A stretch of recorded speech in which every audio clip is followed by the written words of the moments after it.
Hello students, so today we will discuss your exercise 1.3 of chapter real numbers.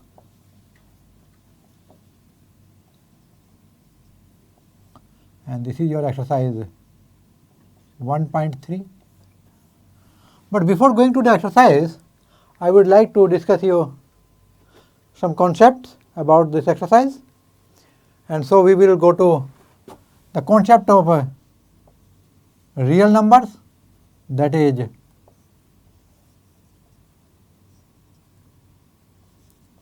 rational and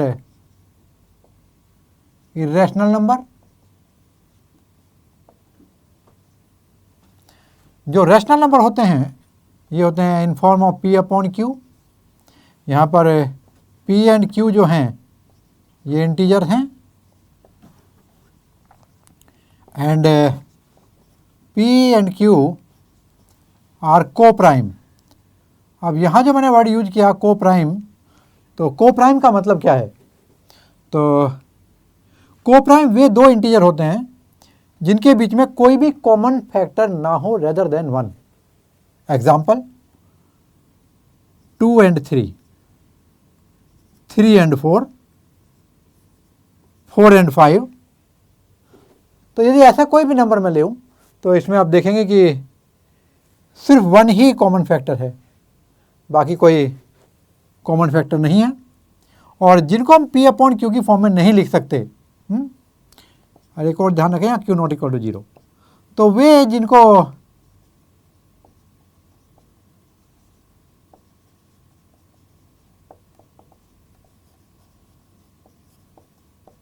P upon q की form में नहीं लिखा जा सकता, means which can not be written in form of p upon q where q not equal to 0 and p q are coprime. तो उनको हम क्या कहते हैं? इरेशनल नंबर का एग्जाम्पल √2, √3, √5 जो भी प्राइम नंबर्स हैं उनके रूट ये आपके सभी इरेशनल होते हैं। और एक बात ध्यान रखें, जो नॉन रिपीटिंग नॉन टर्मिनेटिंग हैं ये आपके इरेशनल होते हैं। और यहाँ पर जो टर्मिनेटिंग डेसिमल हैं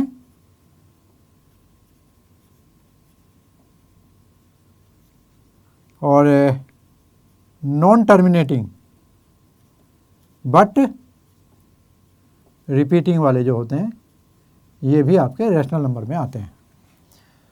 तो एक और कॉन्सेप्ट आप ध्यान रखें, if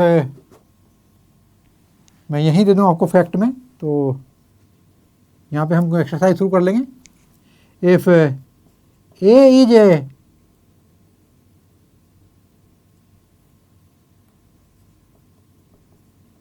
factor of p square, then a must be factor of p। ये आपका थ्योरम दिया हुआ है इसमें। और अभी हम क्वेश्चन नंबर 1 स्टार्ट कर रहे हैं। क्वेश्चन नंबर 1 में आप देखिएगा एक्सरसाइज में दिया है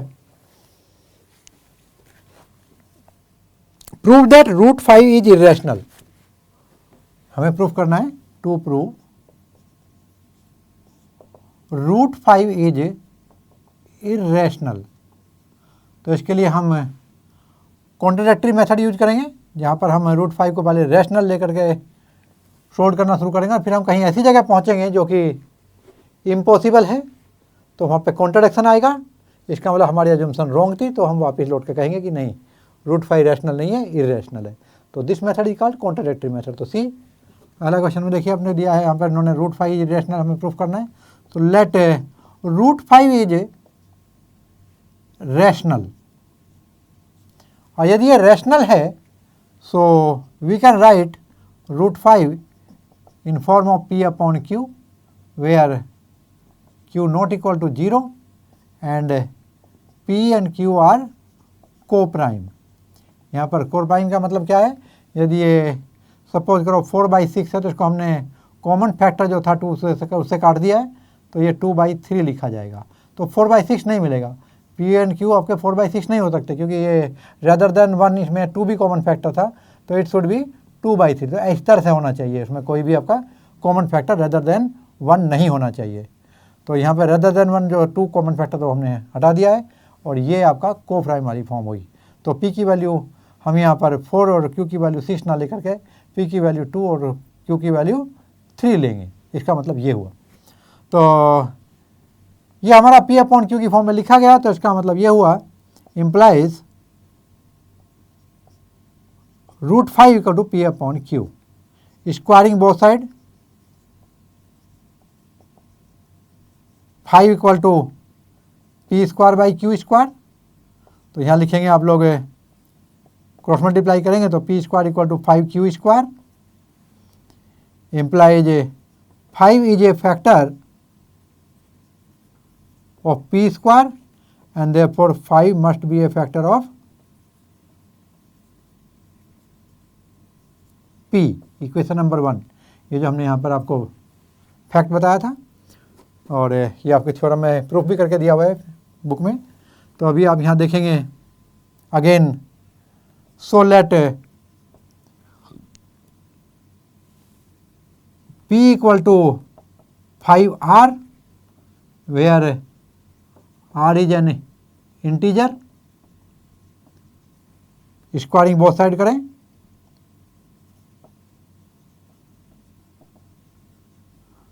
तो ये आएगा आपका p square equal to 25r square, but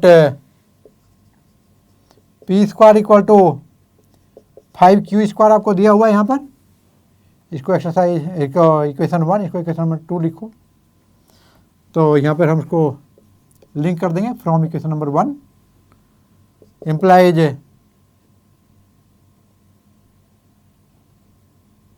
5 q square equal to 25r square.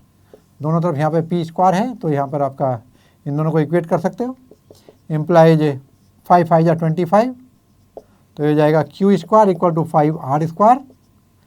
Implies 5 is a factor of, आप देख सकते हैं सामने, q square. So 5 must be a factor of q, equation number 3। और फ्रॉम इक्वेशन नंबर 2 एंड 3 आप देखेंगे 2 equation कहती है कि 5 is a factor of p और यहाँ 3 इक्वेशन कहती है 5 is a factor of q। We get 5 is a common factor of p and q, therefore p and q are not co-prime, so there is a contradiction to our assumption।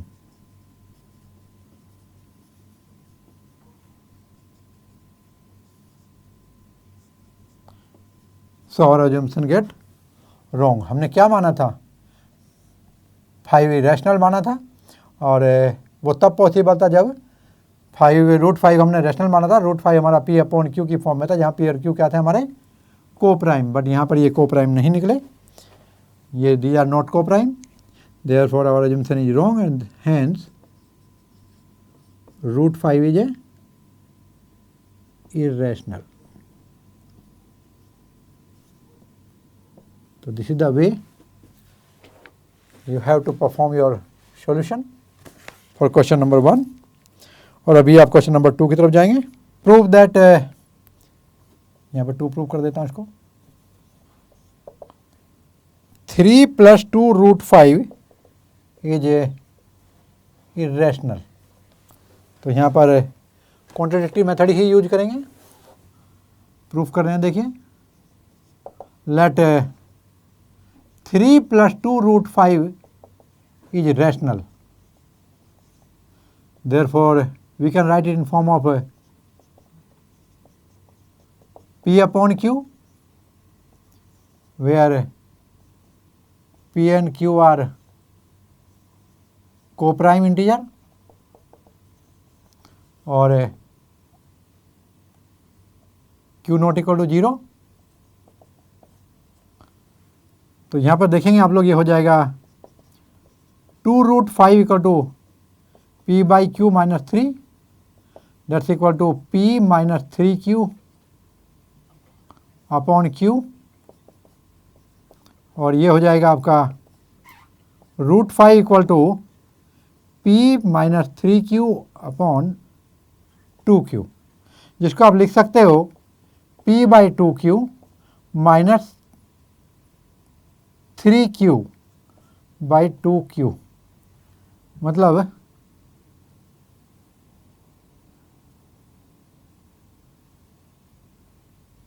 3/2।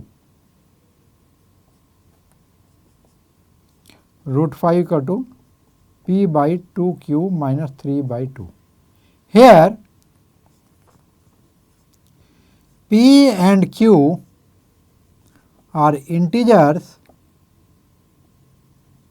so P by 2Q, देखिए यदि ये integer है तो P integer हुआ और नीचे Q integer तो 2Q भी इंटीजर हुआ, इंटीजर अपॉन इंटीजर ये आपका है हमारा रैशनल हुआ, माइनस 3/2 भी रैशनल है, is rational, but it means √5 equal to rational number, but √5 is irrational.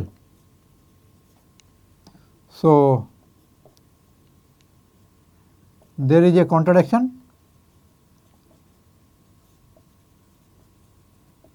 So our assumption is wrong.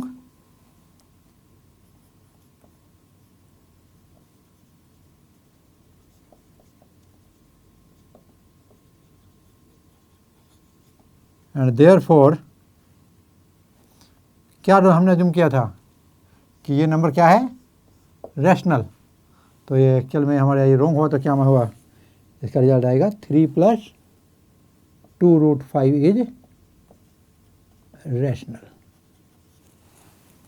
और अभी आप क्वेश्चन नंबर 3 देखेंगे, इसमें आपको 3 पार्ट्स दिए गए हैं। पहला पार्ट देखें, यहाँ दिया है to proof 1/√2, to prove 1/√2 is irrational, तो बिल्कुल सेम वे से चलेंगे हम। Late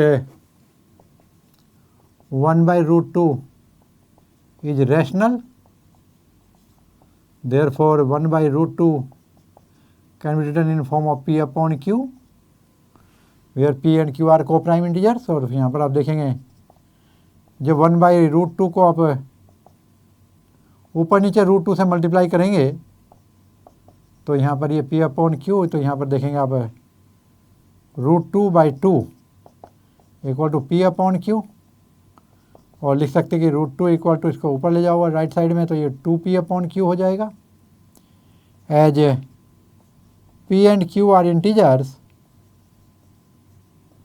so 2P upon Q is rational, which implies that √2 is equal to rational, but we know that √2 is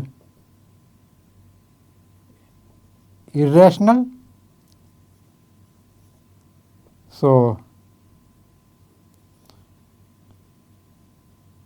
there is a contradiction to the fact, and so our assumption is wrong, and hence 1/√2 is irrational। और second part में दिया है to prove 7√5, to prove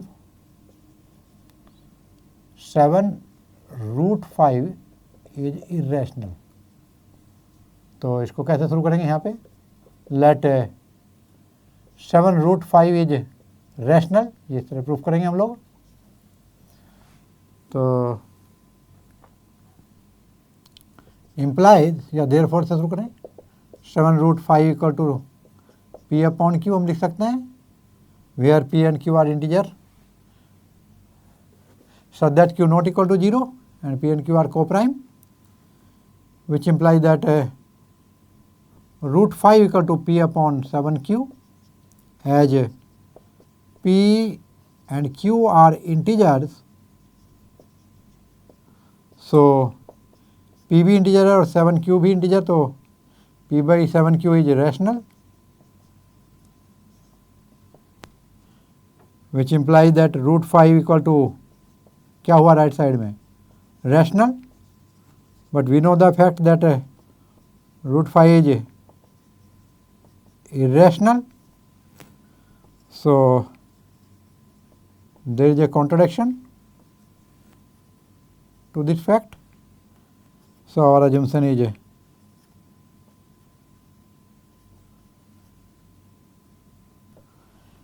wrong, and hence 7√5 जो हमने assume किया था rational, that is not rational, और rational नहीं तो फिर क्या होगा irrational.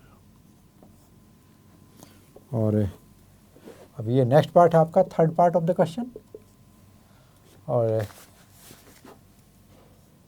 इसी तरह से यहाँ पर आपसे प्रूव करा रहा है to prove that 6 + √2 is irrational.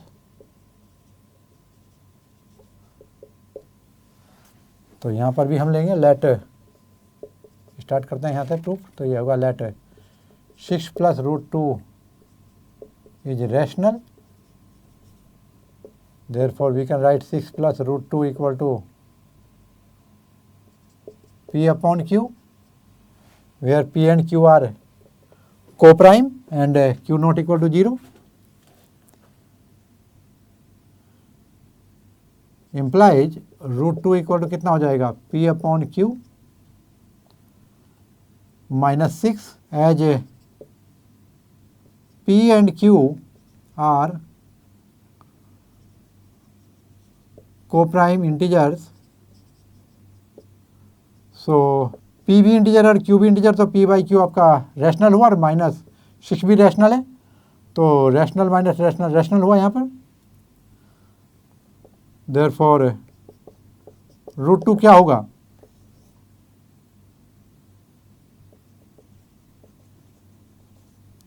Rational होगा. और हमें पता है फैक्ट कि जो √2 है वो इर्रेशनल है. So there is a contradiction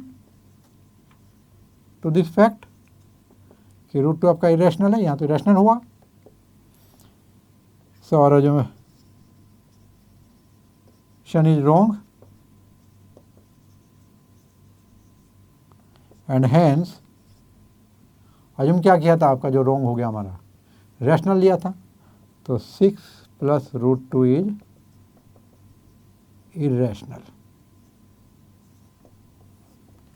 So this is the solution of your third part, and in this way you can give the solution for question number 3.